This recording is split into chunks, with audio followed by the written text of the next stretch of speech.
is a new fourth claim of sexual misconduct against Supreme Court nominee Brett Kavanaugh, and it again comes from Colorado.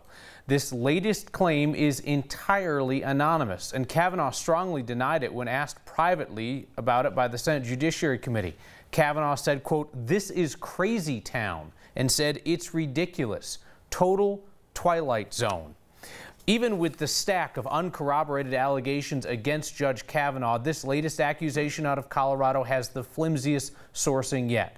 But it was concerning enough that it was brought up to the judge by the Judiciary Committee. We just got the transcript of it, so I'm going to read you from what it says here. It says that a letter was sent from Denver to Colorado's Republican Senator Cory Gardner. It was received on Saturday. Again, I repeat, this is all anonymous. A woman says that her daughter, who's from Boulder, was in social settings with Kavanaugh in the late 90s. The letter says that this woman witnessed Kavanaugh shove her friend against a wall, quote, very aggressively and sexually. The letter says the alleged victim just contacted the witness last week while all this was bubbling up, and that they decided that they were going to remain anonymous, but then this woman's mother writes to Senator Gardner. Again, Kavanaugh flatly denied this nameless claim of an incident 20 years ago in Washington, D.C. He also today denied, using that same language about this being the Twilight Zone, a third claim of misconduct that came from a named accuser who says that she was at parties with Kavanaugh while he was in high school, where he and his friends got girls drunk or drugged so that they could be gang raped. Kavanaugh and his original accuser are set to testify on Capitol Hill tomorrow. Emily Keyes continues to make an impact in this world. Tomorrow marks 12 years since she was killed at Platte Canyon High. Last night here, her parents pleaded for a political attack ad mirroring her death to come down off the air. The political group running the ad initially brushed off the concerns, then decided to change course and respect the family's wishes. Gabby Gifford's gun control PAC said that it was entirely a coincidence that the ad running against Republican Congressman Mike Coffman featured a girl named Emily texting her family, "I love you," before her death in a school shooting. That, of course, is the well-known story of how Emily Keyes died in Park County. The Giffords PAC told the Keyes family they're going to take this ad down, edit it to remove any similarities. The family said that the ad, as originally put together, politicized Emily's death. A new version replaces the name Emily with Sweetie. Emily's family also says that the group offered them an apology. When you hear a sermon, you no doubt believe you are getting the gospel truth, but even reverends have to cite their sources when it's a political ad. Like the one on Proposition 112, tells you to vote no on increased limits on where oil and gas drilling can happen. Here's politics guy Marshall Zellinger. I'm Reverend Patrick Dimmer. Proposition 112 compels me to speak out. Hang on. What is a reverend doing in a political ad about a ballot issue? We'll get to that in a moment. If it passes, we would lose thousands of jobs in every community across our state. Job loss could be a reality, but every community, that might be an overstatement. Proposition 112 is about increasing the distance oil and gas operations have to be from homes, schools, even playgrounds, canals, and creeks. The current limit is 500 feet from a home, 1,000 from a school. Proposition 112 would make it 2,500 feet. If 112 passes, the available space for future oil and gas operations would be reduced to the white areas on this map. So less areas for future extractions could mean fewer workers needed. It will harm our entire economy for generations to come. This is unknown, and there is data to suggest it's also an overstatement. In 2014 and 15, as the demand for oil decreased, this chart shows the industry's contribution to Colorado's economy shrunk. But Colorado's overall economy continued to grow despite the reduction in oil and gas operations. As for the pastor appearing in the ad, it's okay as long as he's not endorsing a specific candidate. I talked with a nonprofit attorney to find out why. 501c3 organizations, which include churches, some schools, and charities, are allowed to support or oppose ballot measures and engage in lobbying. They're only allowed to do so under a certain amount. There's another part of the ad that references job loss outside of the oil and gas industry. I talked with an economist today about that. Economists look at a lot of things like less of one industry might mean less need for, say, apartments to be built, and less industry could mean fewer local and state tax dollars, which could result in, trickle-down cuts. Kyle, it's all future-based and really uncertain what the true impact will be. I'm going to go out on a limb and say that each side can probably find an economist that will reflect what they think. Really? Yeah, really. Politics, How about that? Yeah, all right. Thank you, Marshall. Republicans are highlighting a 19-year-old police report on a crime in which Jared Polis was the victim, and they're misleadingly suggesting that the Democratic candidate for governor committed an assault. Police and prosecutors both decided that Polis was the victim in that case. Hasn't stopped Republicans from claiming otherwise. Their story centers on the fact that Polis admitted to Boulder police that he pushed his secretary back from a doorway while she was stealing documents from the company. She was eventually charged and pleaded guilty to stealing trade secrets. Prosecutors say that the responding officer does not remember this incident from 1999, so we can't ask what he or she was thinking about charging the secretary and not Polis. So I asked our legal analyst Scott Robinson why he thinks that Polis was not charged if he admits that he pushed this woman. Robinson says there are actually 4 pieces of Colorado law that could be considered a defense in this case, including just plain old self-defense, because Polis says the employee hit him first. There's also, Robinson says, what's known as choice of evils. That's a defense where somebody argues that they committed a relatively minor offense in order to prevent a greater crime, in this case, theft. You can read more of our legal experts' analysis in this case on 9news.com. Dogs do not have a party preference. They will bite Republicans and Democrats alike. Political canvassers have been on the receiving end a few times this campaign season. Here with a little-known peril of politicking is our Noel Brennan. A doctor knows there's risk in every job. Remember that, though? Where I was like, that kid just bit me. Yadira Caraveo accepts the dangers of pediatrics and politics. I'm a Democrat, and I'm running for the Colorado State House in District 31. Her wounds from the campaign trail, Pretty deep bite, are still fresh. I thought I was the only one. The Republican had more time to recover. I really didn't think it happened to anyone else. Cheryl Fernandez I am a political consultant. was canvassing in Lakewood last month. Yadira was canvassing in Thornton on Saturday. So there was a sign saying that there was an affectionate dog on the premises. And there were some cute puppies across the street. I walked across the street. Instead of leaving the doggy door closed, she opened it and the dog lunged out. Hello, puppies, and just whoa.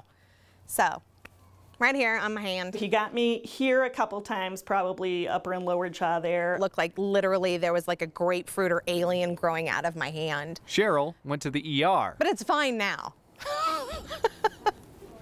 The doctor just swung by the office. Numbed myself up and put one little stitch in there and then prescribed myself some antibiotics and went to the pharmacy to pick them up. They both knew the risks. It's one of the very first things that we tell people when canvassing. They say basically that if you canvass long enough, you're going to have a run-in with a dog. Sometimes politics just bites. Not all dogs are friendly.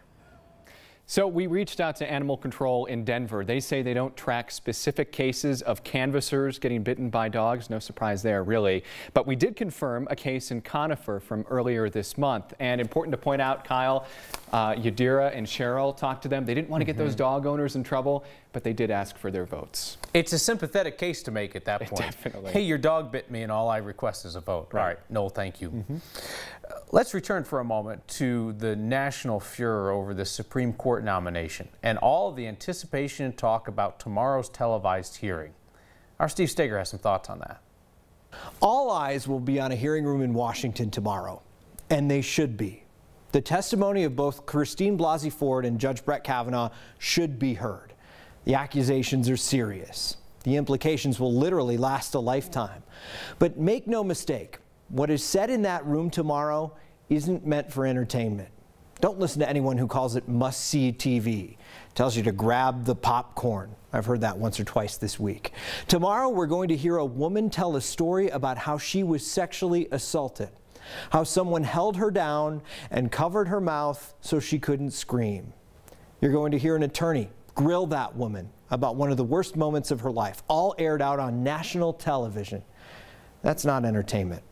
You'll hear a man auditioning for the biggest job of his career, defending himself from an allegation he's categorically denied, one of the worst accusations that someone can ever face.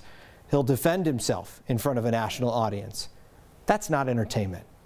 I'm not saying we shouldn't watch. The stakes are certainly high enough for us as a nation. But let's not make a story of sexual assault entertainment. We're better than that. A comedian from Colorado tells us how he's grappling with his hero becoming a sex offender. And the most Colorado thing we saw today are pot shop burglars too laid back to do it correctly. That's next.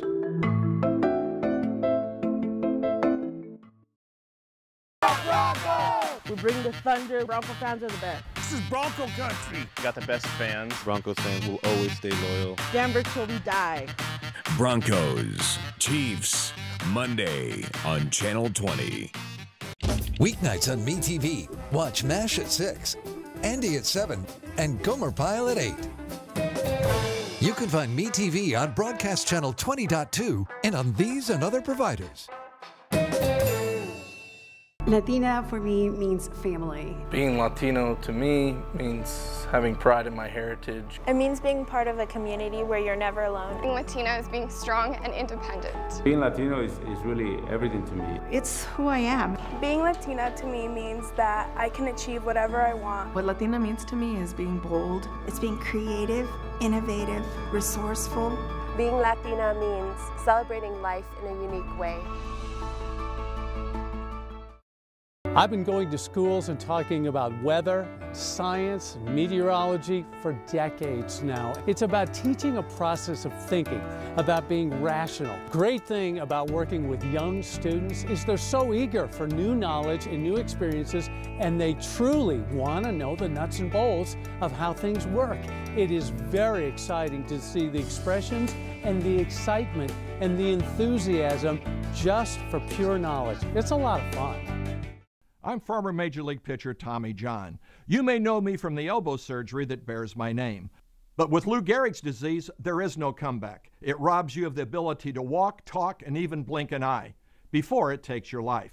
That's why I need you to spread the word about the National ALS Registry, a vital research program to find the cause, treatment, and cure. Visit alsa.org to learn more. Together, we can strike out Lou Gehrig's disease. So, I'm kind of new here, but I've noticed a trend. My human does this funny thing where she goes around and gets all my toys, and then she hides them in that basket by the door. You know, but it's always the same basket, and it's always in the same place. And then she acts so surprised when I find them, but, you know, she's putting them in the same basket. Again.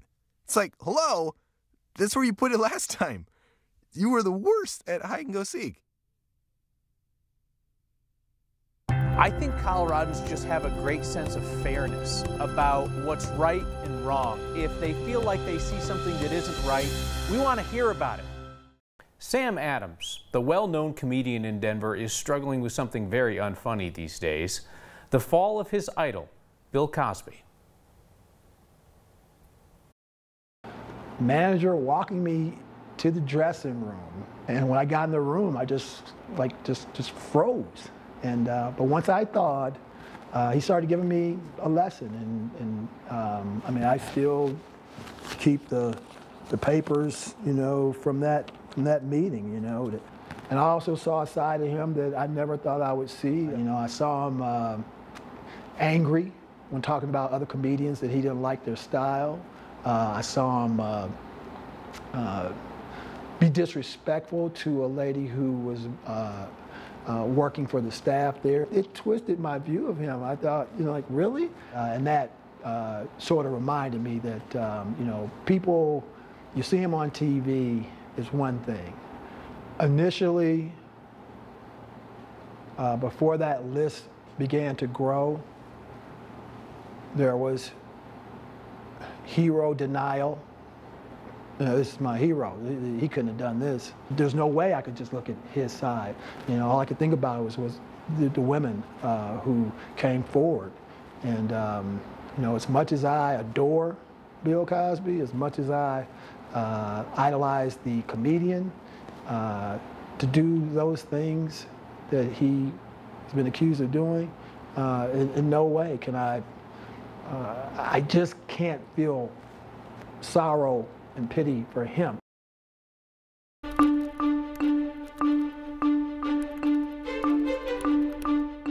Hi, Hi there, a beautiful fall day in Denver, Colorado. Check out this evening. We just have spectacular weather if you're going to get out and about for the next few hours before the sun sets. Temperatures today seasonal. We will be warmer tomorrow, but there is some cool air pooling to the north of us. A front will arrive Thursday night, and that might actually bring some beneficial rain showers. You can see the leading edge of this front. It's fairly weak, but some of you will wake up on Friday to temperatures in the 50s. May not get out of the 50s on Friday. Ahead of a nice weekend warming trend. A lot of the showers will stay north of the forecast area, and tomorrow we're warm, we're dry. Winds out of the southwest will push temperatures above average. Tonight, kind of cool again, mid-40s. A light sweatshirt at the bus stop, good idea, but probably won't need it by the afternoon. Highs near 80. Temperatures in the 50s and 60s with a few showers on Friday. Ahead of a big weekend warming trend. Sunshine in 80s, and our Broncos will take the field Monday night for Monday Night Football. Looks like a great forecast, and then cool showery weather likely for Tuesday and Wednesday. Beautiful shots coming in of the fall foliage, and there's still time for you to go. Trying to figure out when and where to go? Everything you need is on 9news.com. The most Colorado thing we saw today are some hotshot burglars who were too out of it to do the job correctly. So they drive a stolen minivan through the front of a cannabis shop, but did not manage to get away with any marijuana. They snagged some containers that the shop owner thinks that the burglars thought that there was cannabis inside, none there. All that pot's locked up at night. That's what state regulators require. Even if the burglars had attempted to take the joints that were sitting in the display cases, they still would have been disappointed, because those are just oregano. Fun fact. Burglars hopped in a getaway car and clipped a Colorado Springs police vehicle on their way out. That officer wasn't injured. Burglars did get away, so keep your eye out for some really disappointed thieves. I want you to meet a woman who specializes in joy. I love it. Love it. And wouldn't this be a great time to take these kids up on their idea of a month-long social media break? I can almost feel my blood pressure dropping. That's next.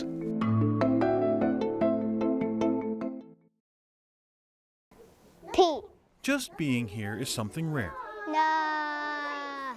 For 5-year-old Maren Stecken. This is kindergarten at the school in Creed. This is a normal part of life. So do you mind answering some questions for them? Maren's mom, Honey Stecken, wasn't sure she'd get to. Genetic testing revealed Maren had a rare metabolic disease. The moment those words came out, propionic acidemia, I mean, it was the worst case scenario. It could make you very, very, very sick. So the median lifespan is 5. Under a strict diet, Maren can attend school, due in large part to a medicine that stabilizes her bodily functions. Come on. But just being here creates something rare. It's kind of like, wow, I can picture my kid. She's going to go to school and you're very excited. But then there's this. The medicine causes a chemical reaction in Maren's body, leaving her with a problem that sounds funny. It just smells almost like rotten fish. But is very serious. My little girl is walking around smelling so bad that people do not want to be around her. After years of frustration, Honey found this webpage and a product meant for feminine hygiene that prevents the chemical reactions which causes the odors. Now Maren can play with her classmates. Guys, come here, pile on it! Now Maren can get dragged around the floor. Like all those images in my mind of not being asked to prom or maybe not having friends. Now Maren's scent is just like any other kid's. Just being here, turning something rare into someone normal. It will not be her problem. It's not her problem anymore.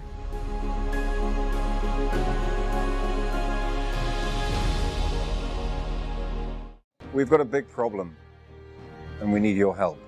It's called sexual assault, and it has to stop. We have to stop it. So listen up. If she doesn't consent, or if she can't consent, it's a crime. It's wrong. We need all of you to be part of the solution. This is about respect. It's about responsibility.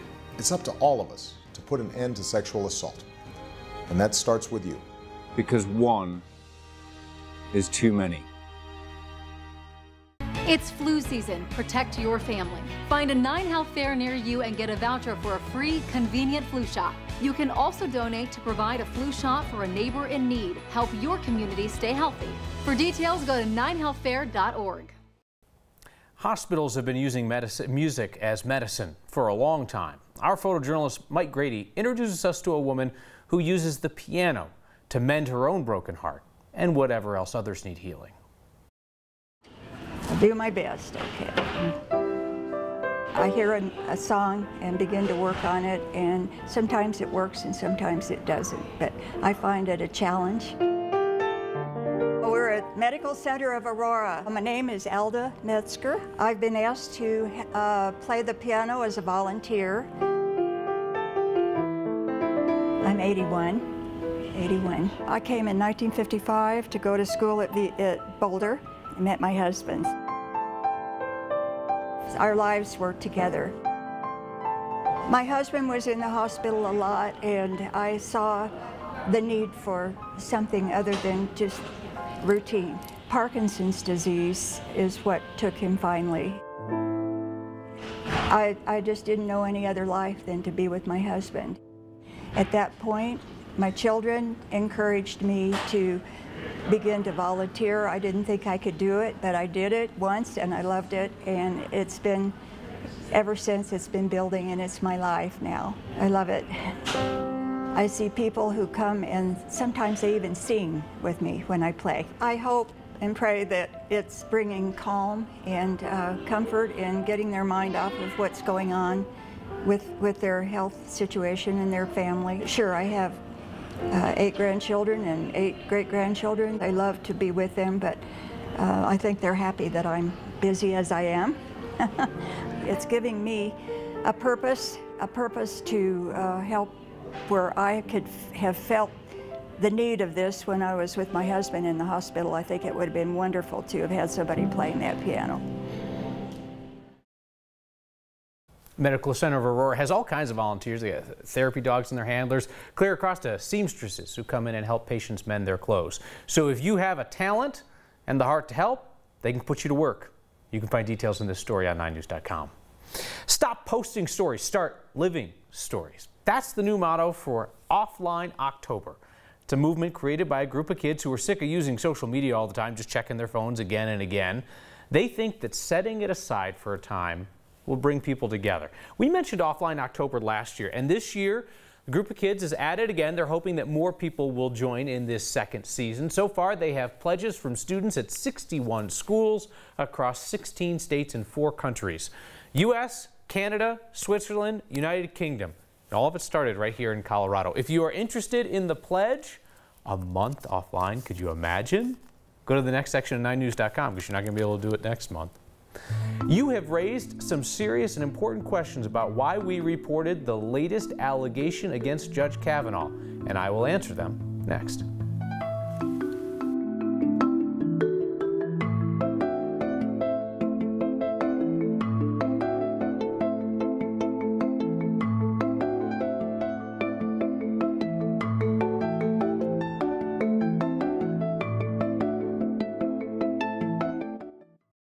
That is a pretty good breakfast.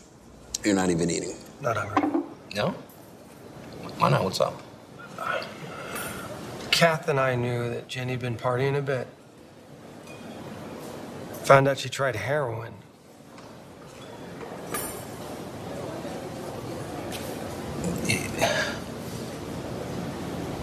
Most people don't know what to say about drugs, but we do. Visit us at drugfree.org. Sideline Stories with Jim Sacamano, Saturday nights at 9:30 on Channel 20.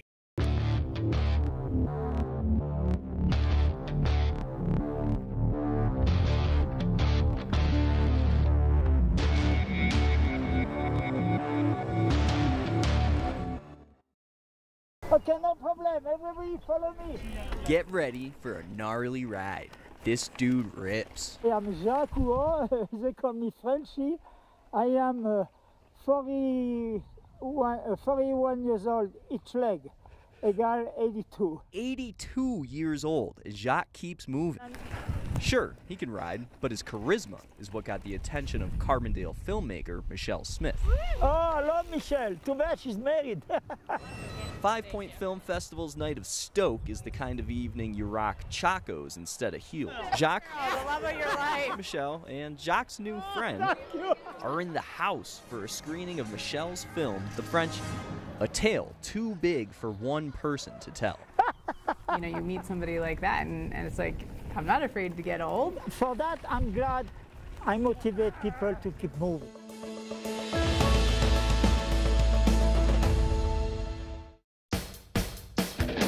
Team Challenge is the Crohn's and Colitis Foundation of America's endurance training and fundraising program. When you join, you'll help fund cures for Crohn's disease and ulcerative colitis. With our half-marathon training program, you'll train with experienced coaches for over 16 weeks to run or walk a half marathon at an exciting destination race, including Chicago, Napa, Nashville, Lisbon, Las Vegas, and others. Choose your challenge. Teams forming now. It's 3 p.m.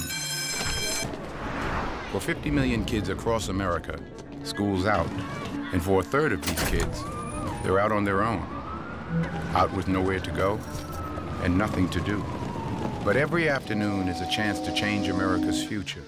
All you have to do is open the door. It's time to support the Boys and Girls Clubs. Great futures start here.